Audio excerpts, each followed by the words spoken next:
Hello, this is Dr. Paul Cottrell, and I'm going to be going over the latest news on Russia, a little bit on Israel, and we'll open up with what's going on in New York in terms of the immigration and the policing of the city.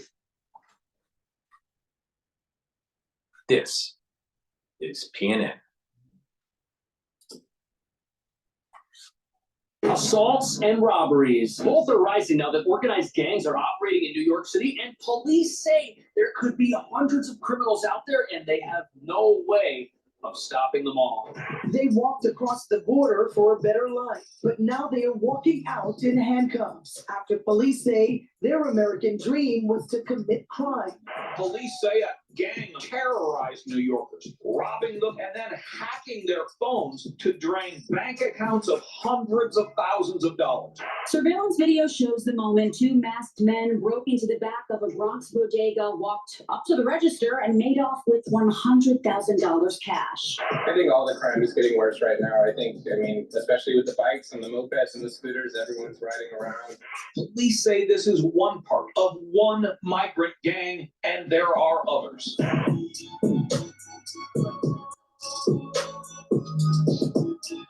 According to the police commissioner, Okay, I spent 2 weeks testing the bearskin hoodie, and this bearskin hoodie, it blocks wind and cold like a beast. According to the police commissioner, the city is in the middle of a crime wave, and it's gang-related. Now, although some of the gangs are made up apparently of asylum seekers, what nobody's talking about is there's other high-profile gang-related activity being orchestrated by gangs of New Yorkers as well. We're talking everything from cell phone theft to pickpocketing. A crime spree involving bodegas has seen certain businesses lifted for over $100,000. And the next time you're out at a bar and someone attractive approaches you and talks to you, they could be targeting you for some crimes that are so heinous, it makes me think it's probably not even safe to go out at night here. On top of that, some of the asylum seekers who've been caught up in this may have been exploited by gang leaders the police are now looking for. But before we get into why this is happening and how much damage is being done to the city, it's important to understand that many of the criminals who have been caught have already been controversially released without bail. So they're still out there somewhere for some reason. But what's alarming is that when last year ended, overall levels of crime in the city were down. There was a 12% decrease in extremely violent types of crime, but the reduced crime trend has reversed. And what most people don't know is that since 2019, overall crime in the city is up 32%, which means 1 out of every 3 New Yorkers are now more likely to be involved in some sort of incident. And the types of incidents happening now are unlike anything I've ever seen.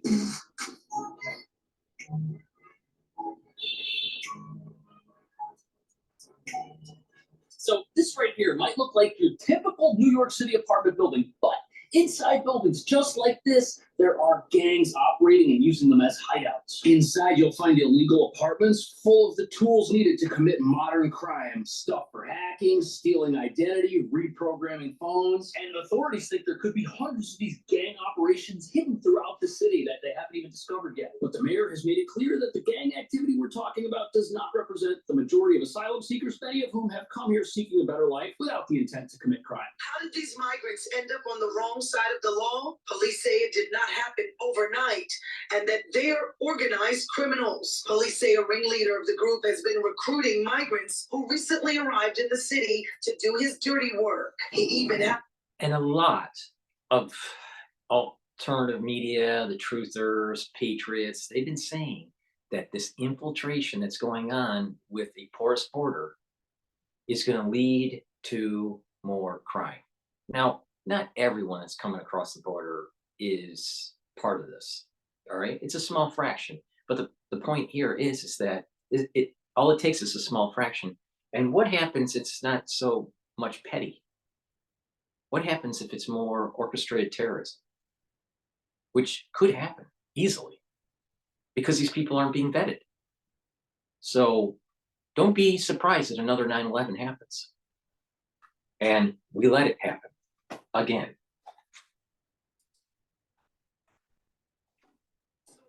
Inside man. What a crazy operation. There's all these people involved. There's a ringleader. And apparently he was able to lure asylum seekers into his operation. And what's crazy is they even had their own IT person inside the apartment helping them break into all the stolen phones. And the police raid was pretty intense. They showed up pre-dawn, tons of people, body armor, a equipment. There were a lot of guys, and they went into that place when everybody was asleep and arrested them. Police say a gang terrorized New Yorkers. Here, a thief on a moped steals a purse, but most importantly, a phone. The phone is then hacked to drain the person's bank accounts. This one pattern has nearly 150 victims. So apparently, these folks were part of a moped-related crime spree. That's how they would get the valuables and the phones. They'd ride up on one of these illegal mopeds that the police have since confiscated, and there would be two riders. There's the driver, and then there's the snatcher, and the snatcher would grab whatever they were trying to steal, and the driver would worry about driving away. It's very scary. Especially a lot of these are electric, and if they're electric, they're not going to make any noise when they approach you on the street. So if you have earpods or some sort of headphone in, you're not going to have any indication that they're coming until it's too late. Apparently, one person was seriously injured when their purse was grabbed, and the riders attempted to flee the scene while they were still hanging on. And the scariest thing about all this is if somebody steals your purse or your wallet or even your phone, that's your whole life. You got your bank account in there, you got all this stuff that in the name of convenience is on one device, but if people take that one device, everything's here. It's really sad. But it wasn't the ringleader who was out riding around on one of these mopeds. Believe it or not, he has his own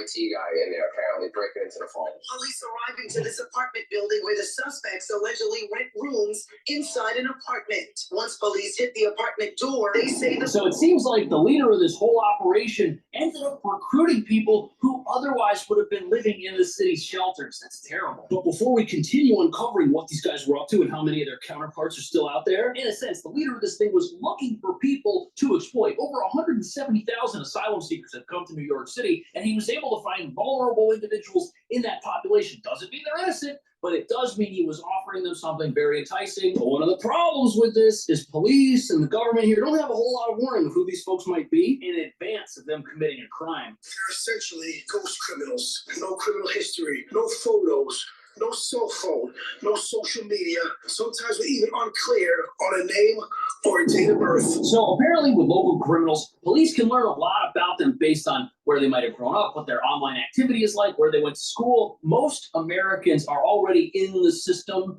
to an extent, but somebody who just got here and has limited paperwork to begin with, maybe they're not. And since New York is a sanctuary city, they don't cooperate with the federal government, which, as we'll soon find out, could be limiting.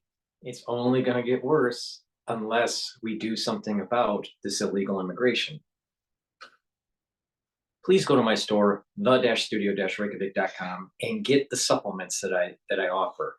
I have very high quality supplements, and if you follow my protocol, you're going to slow down aging, boost up your immune system, and get healthy. All right. One important supplement is turmeric. Turmeric is very important. It's an antioxidant, but it brings down inflammation. Take it every day to bring that pro-inflammatory cytokine response. Because there's an awful lot of people in the United States that is chronically inflamed. And because of that inflammation, it causes cellular damage and you age quicker. Resveratrol. It's an antioxidant, but it also helps to get rid of senescent cells. Resveratrol has been known to be part of an anti-aging protocol. Please go to my store and get the resveratrol to slow down that aging process, get rid of those senescent cells, and be able to get your body in homeostasis, to get it to heal, right? The whole idea isn't just get one supplement. There's a synergistic approach when you follow my protocol. So please go to my store and get the resveratrol. And lastly, to improve your mental acuity, take Clarity Factor. This gets rid of brain fog.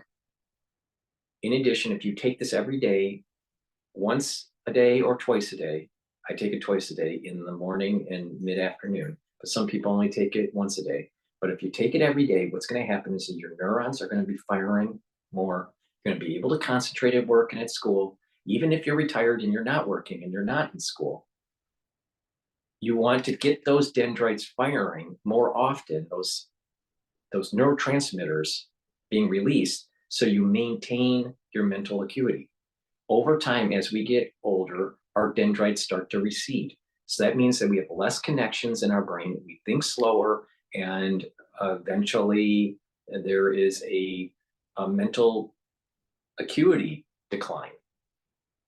The whole idea here is to take this every day and to improve those dendritic connections. Those neurons will be firing. And when you take some of the other supplements that I have that improves the mitochondrial health, such as C60, what will happen is that you'll have more ATP for those neurotransmitters to be released, and therefore you'll have more dendritic connections. Therefore, you'll have less mental acuity issues as you get older.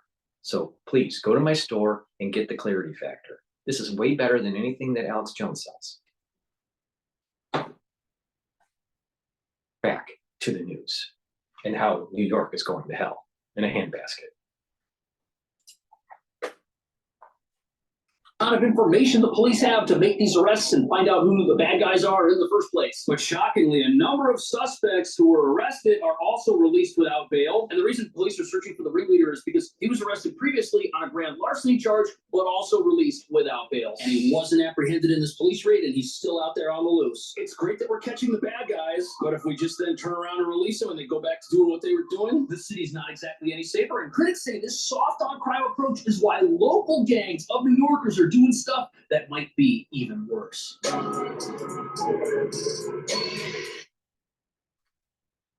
The assistant DA and the DA and the mayor have all had lectures at the Harvard Club, all right?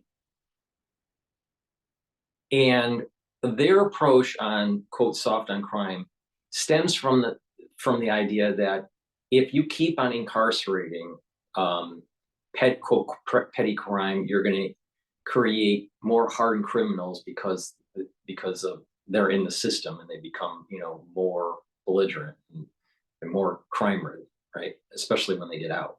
So the idea is to give them a second chance. The problem is that they give us a third and a fourth and a fifth and a sixth chance, all right?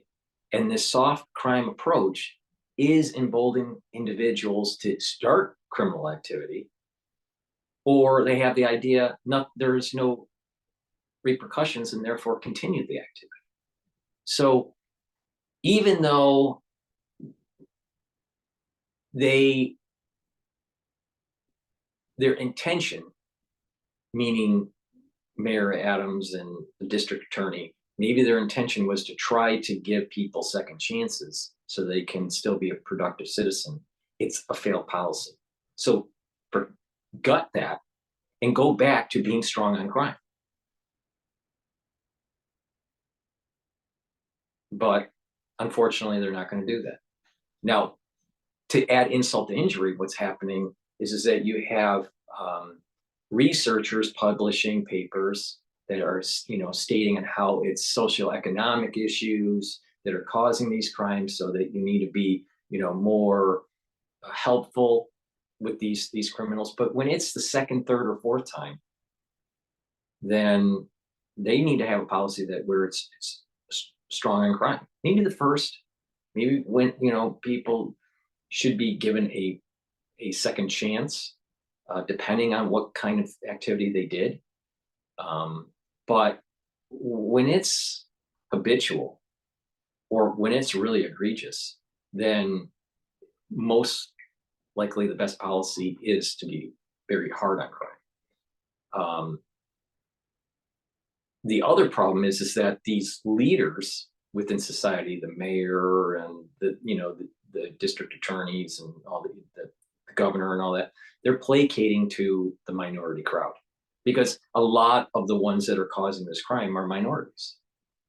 Now, the big conversation that that I saw at the Harvard Club when they were, you know, being asked these questions, when there was Q&A, it was, you know, more on the stance of give people a chance, you know, so they don't get into a system that makes them even more hardened criminals, cut costs for the criminal system because the society can't pay for it, so you're letting out criminals more often.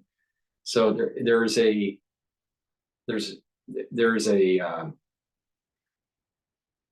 are many variables that are involved in why this is happening in the inner cities, especially in New York. Can't afford it anymore to have a criminal system. You have, even though that there are social economic hardship in some of these communities, what's happening, because there is no system, or there's a retreating system to try to fight back crime in the city. These criminals are becoming more emboldened, and it's getting worse. It's not getting better, it's getting worse. The crimes are becoming more belligerent, more egregious, more dangerous. So it's not just stealing something from Walgreens anymore. It's now shootouts on mopeds. And so it's stabbings and all this stuff. So, you know, it's a problem. And I do think that in our society, especially in New York, we need to be stronger on these incidences. But we have a weak mayor and we have a weak district attorney, placating to minorities. Even on the surface, if it seemed logical, their state trying to reduce crime by giving people second chance so they don't become hardened criminals, it's a failed policy. All right, you tried something different, district attorney, mayors of New York, you tried something different, it didn't work. Go back to a Giuliani era where you got to be hard on crime. And it's not just hard on crime, it's hard on petty crime. And when you're hard on that, then you're starting to push them out. What has happened now is because we're weak on crime, now the gangs are starting to reconstitute. It's a problem. Failed policy. See, if you want to placate to minorities and you buy into wokeism, and then just give them a second chance and a third chance and a fifth chance, what will happen is you're going to have a lawless society. Now, way back in the day in 2020, to prevent a certain pillar of the Biopatriot Act, we need to make sure that municipalities do not have funds to over-surveil the citizenry. New York has funds that are given to it for drone surveillance of its. They have a huge network of video cameras that is reminiscent of what's going on in London. I mean, London is probably the most televised video camera city in the world. Maybe in China would be equal or just slightly above. But the point here is that we are going towards 1984, where you have a surveillance state. All right. And, you know, since I'm Gen X, I'm against the whole 1984 thesis. All right. So to stop that, stop funding these programs. But surveillance technology is still being implemented and being paid for at these police municipalities. So stop it. We got to truncate that. But that doesn't mean defund the police. I don't believe in defund the police in a broad statement. I believe in defund a surveillance state. Now, when it comes to these illegal immigrants and the crimes that are taking place that are petty all the way to extremely severe, we need to pay officers more to do their job, but we don't need 1984. That means more people on the street, giving them a good salary. That doesn't mean more cameras, doesn't mean surveillance technology, doesn't mean drones. And when you do that and you apply a Giuliani approach in New York, you will clean up the street. And it probably would take place in approximately 2 to 2.5 years if you really are forceful with it. It would be you would see a major shift in 24 months. And you'd get rid of these gangs. But if the gangs start to entrench, there's going to be more drugs, there's going to be more crime, and the city's going to be less safe, the tax revenue is going to start to be a problem, and people are going to move out, just like what was happening in the 60s and the 70s. All because placating to wokeism.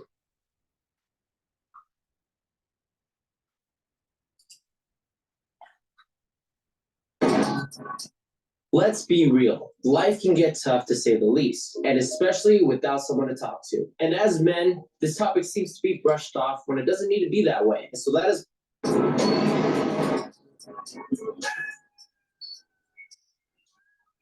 Here we have your typical New York City bodega, deli, convenience store, whatever you want to call it. It might not look fancy, might not look like much. Perhaps you think they're just in here selling sandwiches, making pineapple juice. But to criminals, a place like this could be more valuable to hit up than an actual bank.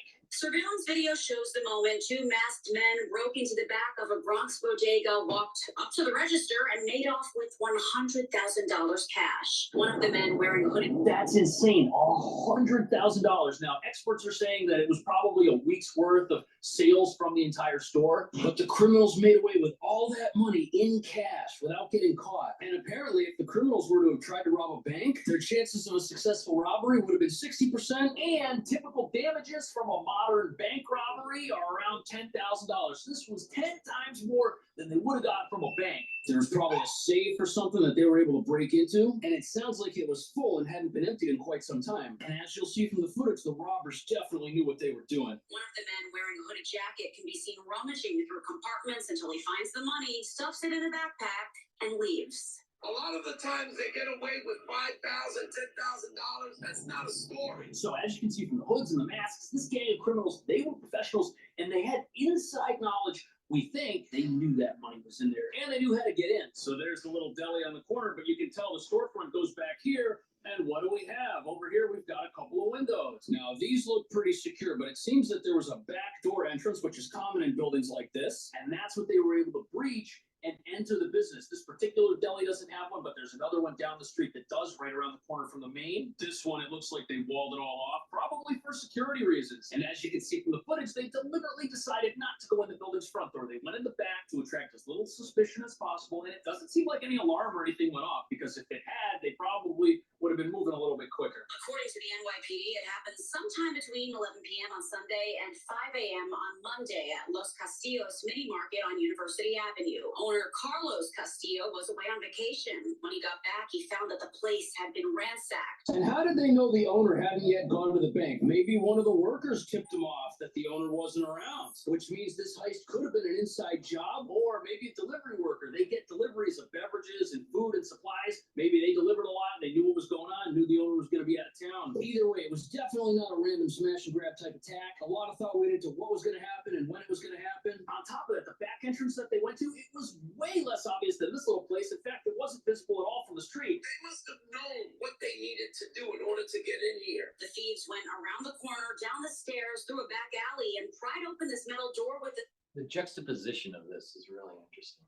So, Cash Jordan's talking about theft in New York, right? And stealing $100,000 from a store is a lot of money. Why they had $100,000 in the store, I don't know. That shouldn't be. But down on the other screen, we're looking at an actress being interviewed. This is one of the British film festivals that are taking place. I don't know this actor. This is the 77th British Academy Film Award. And just the disparity of the rich and the poor, and the glamorous and the filth, right? That's going on. And believe me, mainstream media wants to pretend that you'll be here, okay? In glitz and glamour, that you can aspire to it if you try hard enough. But the reality is most Americans are going to be living in filth, squalor, crime.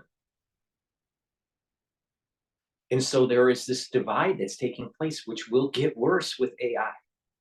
Trust me, where the divide between the rich and the poor, the affluent and the non-affluent, is going to get greater. And majority of Americans in the middle class are going to end up in the poor category, not in the glitz and glamour.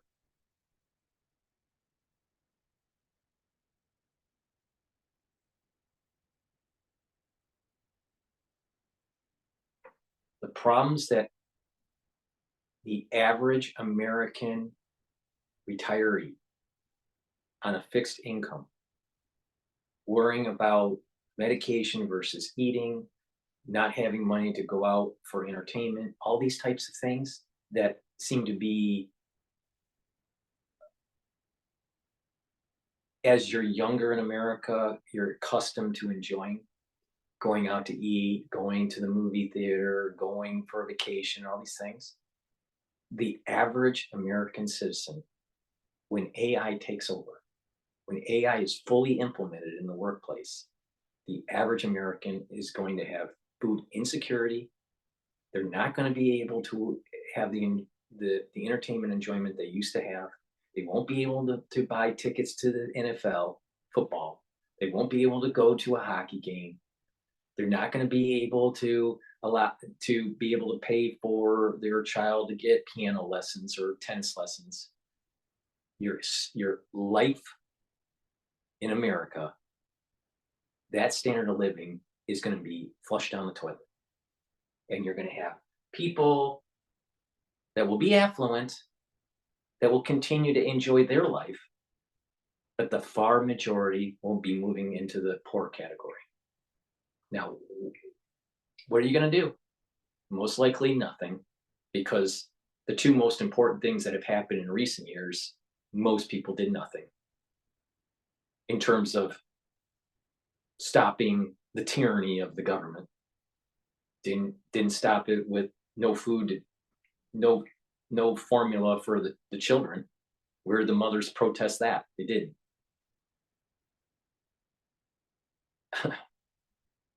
The last I looked, we still have biolabs that are making stuff they shouldn't be making. National security state is being built up. And then people think that the savior is going to be Bitcoin. Are you kidding me?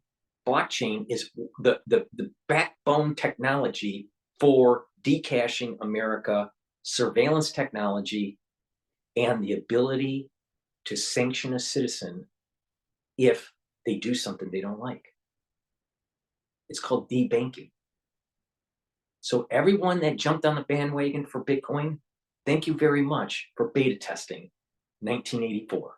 Thank you for beta testing one of the pieces to the Biopatriot Act. Stupid. 6-foot crowbar to gain entry. Now, I've been in basements in a building interior before, and when you go down in there, it's not like there's just one door. There's a whole bunch of doors. Some could lead to apartments, some could lead to the businesses, some could lead to the basement, but they only broke in to the one door they needed to access to get inside the deli. They didn't go into the wrong door. They knew where to go. But there's no ultimate confirmation as to who these people were, who these people weren't. My guess, with the amount of insider knowledge these guys had that allowed them to commit their crime in the first place, we're probably talking about local criminals here. But the next gang the police caught wasn't targeting local bodegas. No, they were targeting the rich. My name is Tim Grover. I'm a performance coach and a motivational speaker for high-performing individuals. I was like,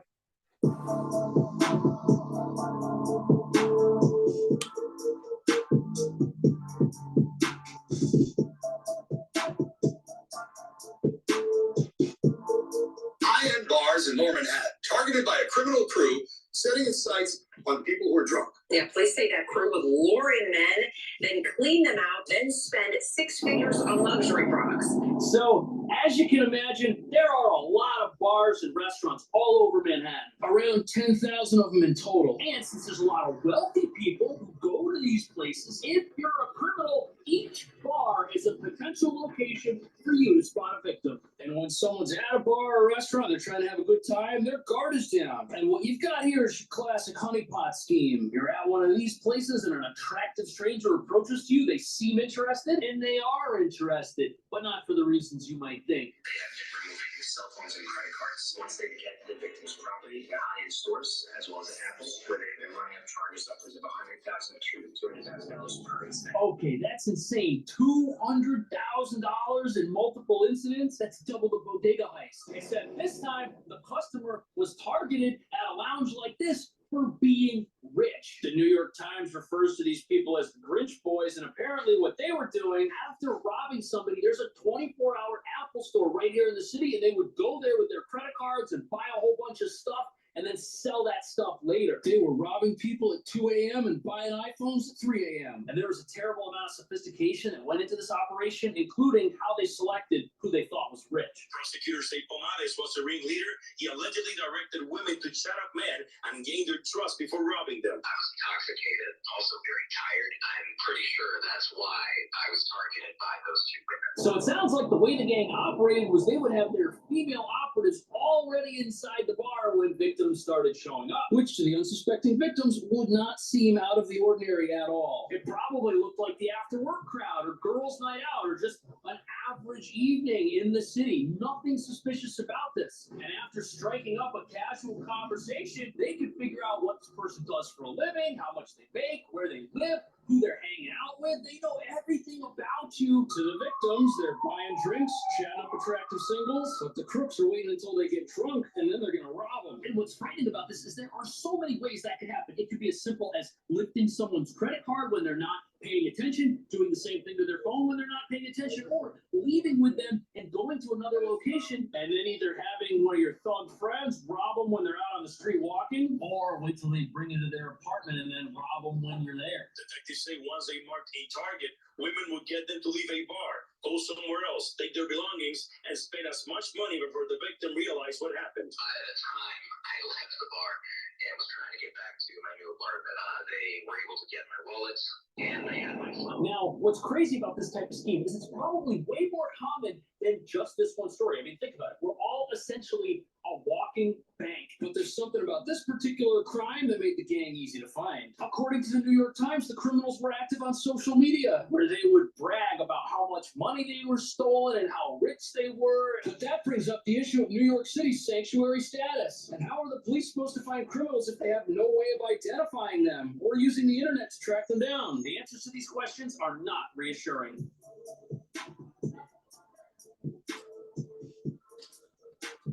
This is PNN. Please go to my store, the-studio-reykjavik.com, and get the ashwagandha root, which will control your blood glucose levels. It'll also help with when you bring down that blood glucose level, it'll bring down that inflammatory response at the cardiovascular level. So this is synergistic with the turmeric. And part of the anti-aging protocol is to bring down inflammation. So you get turmeric, brings down the inflammation. It's also an antioxidant. And ashwagandha root to control your blood glucose levels and to improve your cardiovascular health. So please go to the store, the-studio-reykjavik.com, and get the ashwagandha root. Vitamin C, very important for your immune system. If you're not feeling well, take a double dose, but take this every day. It also has magnesium in it. So in addition, vitamin C is important for skin health because collagen will cross-link with vitamin C when you're drinking water. So make sure that you're drinking 64 ounces of filtered water a day just for overall health. But to improve your skin, take the C60 and also take the collagen that I have on my store. By doing that, you're going to improve the dermal layer of your skin. So vitamin C will help with your immune system, and vitamin C will also help with your skin. It is an antioxidant, but it's not as strong of an antioxidant as resveratrol or C60. So, but you do need vitamin C for skin health and for your immune system. So please go to my store, the-studio-reykjavik.com. And lastly, D3. Vitamin D3 is important to absorb calcium, but also it is a gene expression cofactor, which means that if you are taking D3, you will have the cofactors to allow for proper gene expression. If a cell is infected, you actually need D3 to help go into to help the cell go into apoptosis and get rid of that infected cell. Being low on D3, you don't have the gene expression activity that you should be having, nor do you have the apoptotic effect when you need it to be activated. So please go to the store and get the vitamin D3. If you pay attention to me very carefully, it's not just about one item. It's about the synergistic effects, such as vitamin C, water, and collagen, to improve your dermal layer, or to help with tissues that need to be rejuvenated, vitamin D3 and resveratrol. Resveratrol to get rid of senescent cells, D3 to help with that apoptosis and gene expression. The resveratrol is also an antioxidant. See, it's about synergy. Let's go back to Cash Jordan. The increase in crime has some wondering if bills signed into law under Mayor de Blasio that prevent the NYPD from cooperating with U.S. Immigration and Customs Enforcement should be reconsidered. So it sounds like some of the laws on the books in New York City that are not necessarily recent, they're why the police are having a really tough time with some of the gang activity and the normal tough amount of time with some of the other gang activity. The ex-mayor in question here, Bill de Blasio, is a former progressive two-term mayor of New York. And look, I'm all for separation of powers, but the question that a lot of people have is, how is New York City supposed to use information the federal government may have about violent criminals who could be in the city if they're not allowed to talk to the government? The laws in question removed ICE agents from certain police-related activities and from certain city correctional facilities. And it limited the NYPD's cooperation with ICE only to situations that were putting the general public in immediate danger. Since there's no longer any cooperation with immigration, if the NYPD apprehends somebody who's wanted by federal authorities, whereas before these laws were passed, they may have held that person and then turned them over to ICE. Now that does not happen. There's no cooperation. They just release them and it's up to ICE to track them down. Now, yes, New York City is a sanctuary city, and these laws were designed to prevent unnecessary or unfair deportations in the eyes of officials at the time. But because of the rising crime, people are now talking about rolling some of these back so that the police can have more information to keep the city safe. These sanctuary city policies are ridiculous.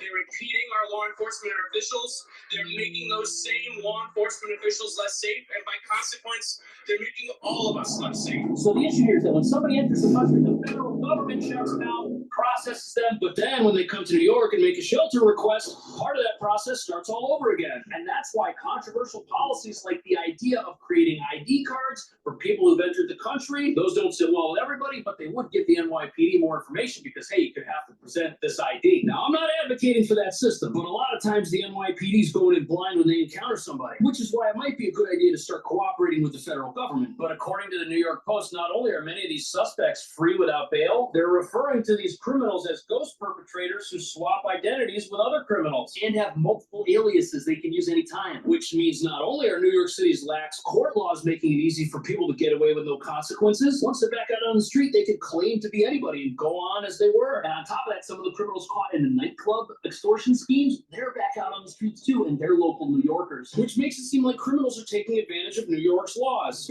that were designed to make sure that people, no matter who they are or where they're from, are not unfairly treated by our justice system and incorrectly prosecuted. But should those people back? Do we have too many of them to begin with? How would you fix the asylum crisis here? Let me know. Thanks for watching. I'll see you in the next. We don't have the money, kick them out. Send them back to where they are. Make sure we don't have a porous border. And oh, by the way, the citizens should be armed. Now, I have different anti-aging boxes on my store, the-studio-yorkerep66.com. They are curated in such a way so it's a quick way to pick what you need to improve your health. And each box is a different price point and a different amount of items that are in it. Now, I have this anti-Fauci box, beginners and advanced. The beginners box has Max 35, which is a structural nano silver liquid that you take a teaspoon of it a day. If you're not feeling well, take a tablespoon or two a day. I also have the ashwagandha root, which will bring down the blood glucose levels. Turmeric, which will bring down the inflammation and it's an antioxidant. Magnesium and zinc, which will help boost your immune system. And the vitamin D3, that is a gene expression cofactor and help to get rid of get the cells to go into apoptosis that have been infected. In addition, vitamin D3 helps to absorb calcium. That's the beginner's box. That costs $200. You get a lot to boost up your immune system, bring down that inflammation, and neutralize pathogens. The advanced box, you can pick coconut oil, C60, or avocado, C60.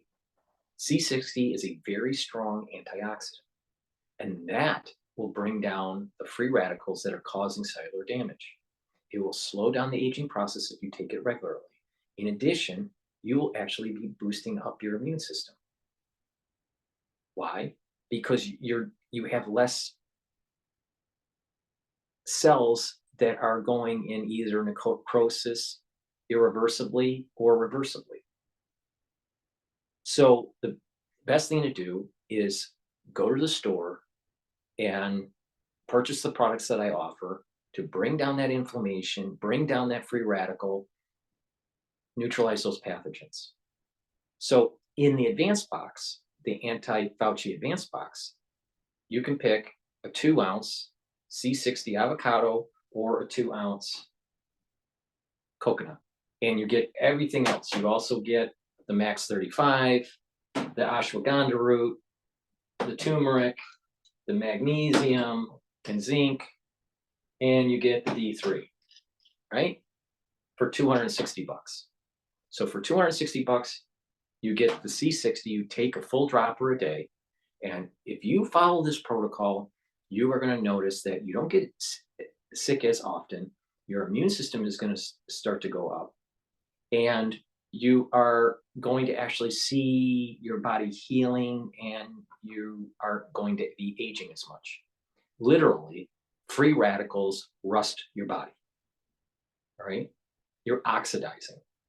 So if you soak up that oxidative stress, those free radicals, then your body isn't going to be so stressed at the cellular level. And therefore, it'll have more ATP. The mitochondria will improve. You're going to be having neurons be able to fire more because your neural health will be improved. The other tissues in your body will improve because they'll have more ATP and be able to heal, get rid of the senescent cells, get rid of cells that have been infected through apoptosis. And through that, over time, there's going to be compound benefit, and you're going to start seeing improved immune system and a slowdown in your aging. Trust me. So go to the store and get the anti-Fauci beginner's box or the anti-Fauci advanced box. So now let's play the Ukraine withdrawal forces from Eastern City. All right, here we go. This is CBS. A forcefully reiterated support for Ukraine, even as the country suffered a major loss in the battlefield against Russian forces. CBS's Natalie Brand is at the White House for us. Natalie, good evening. Good evening, Meg. President Biden called Ukraine's president today as Ukrainian soldiers were forced to withdraw from a key city. The White House says they are having to ration ammunition and blames congressional inaction. Russian forces raised their flag in the eastern city of Avdiivka, what had been a Ukrainian stronghold and symbol of resistance since Russia's invasion nearly 2 years ago. Well, I'm going to fight to get them the ammunition they need. That's what they need. President Biden's pledge comes as Ukrainian President Volodymyr Zelensky appealed to world leaders at the Munich Security Conference. You have been an extraordinarily courageous leader. The Vice President Kamala Harris emphasized unwavering U.S. support, even as the timing of more security assistance remains in question, held up in the U.S. House, now on a nearly 2-week recess. We do not currently look into alternatives because we are counting on the United States. But it's unclear if and when the House Speaker will take up the bipartisan foreign. If it was such a stronghold for the Ukrainians, why did they fold so quickly? The Ukrainians cannot win the war. It's not going to happen unless the United States keeps on funding more and more money and more equipment and more of our special forces. The Ukrainian people don't even want to fight the war.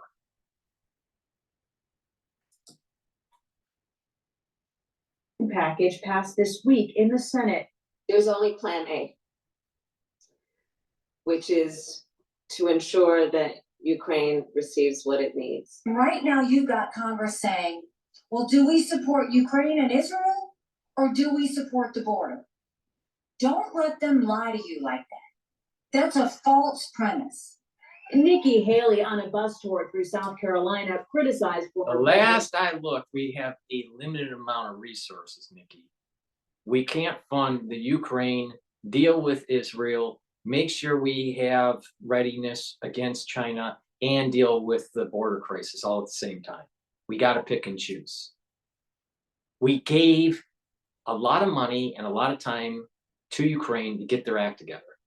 They didn't do it. They failed. It's time to pull out. It's that simple. They were given it a chance. And not only that, there's corruption that's going on in Ukraine.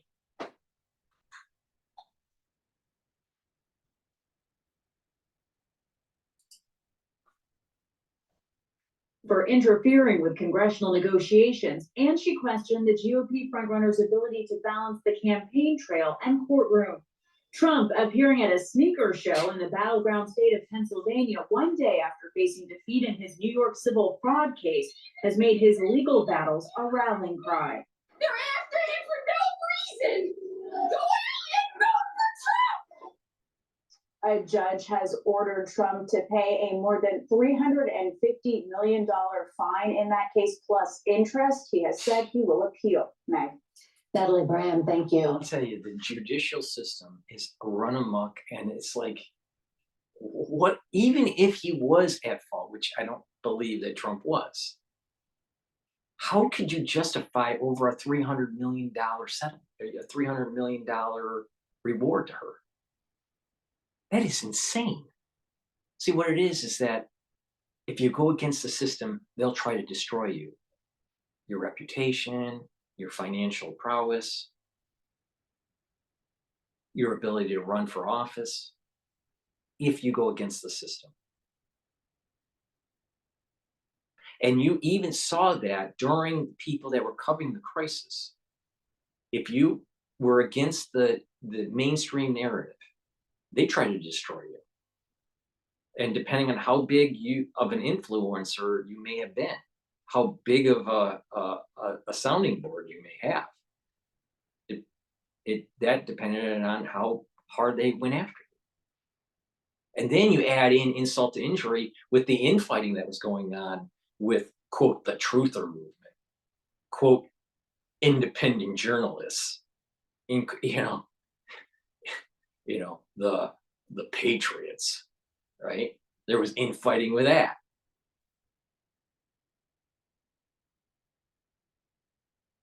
The bottom line is this: we have the country going in the wrong direction.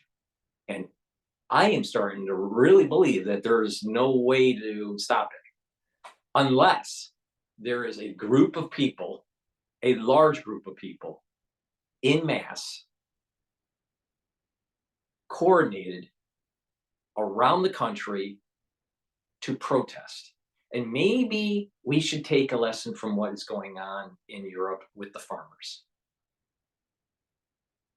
and chokehold some of these cities in the United States in such a way where they submit to freedom and not submit to the tyranny of the government. Now, there's some talk, I don't know if it's true or not, but there's some talk that truckers are going to stop delivering to New York City.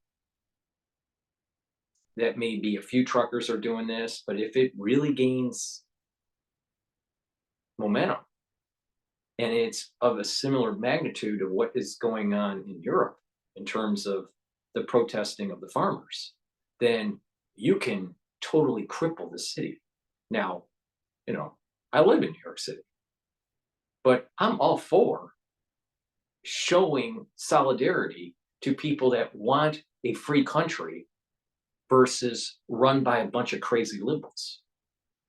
And maybe that's one way to do it, is chokehold these cities and don't deliver goods and services to them and have them capitulate. It's almost medieval in a way, and how to use globalization as the Achilles heel of these major cities to get them to stop with their liberal agenda. That's a potential means. Another potential means is to protest at City Hall and at the state legislatures and at the governor's mansions around the country on the same day, not just one day, but multiple days, not just one area, but everywhere in all the states, and demand of accountability of its government. Shut down the national security state. Stop the 1984 surveillance. Stop the Bio-Patriot Act. But the bottom line is that Americans won't do anything about it. Then you'll hear people that are listening to me go, well, what are you doing about it, bro? What are you doing about it? I've done enough. I want some citizens out there to actually step up to the plate and fight for their country. They won't. And we will lose the country that we were born into.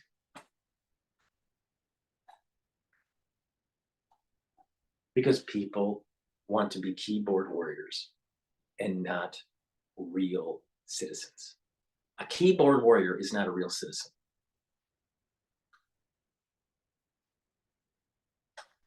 With that said, please go to my store, the-studio-reykjavik.com, and get the supplements that I offer to improve your health, boost up your immune system, and slow down the aging process.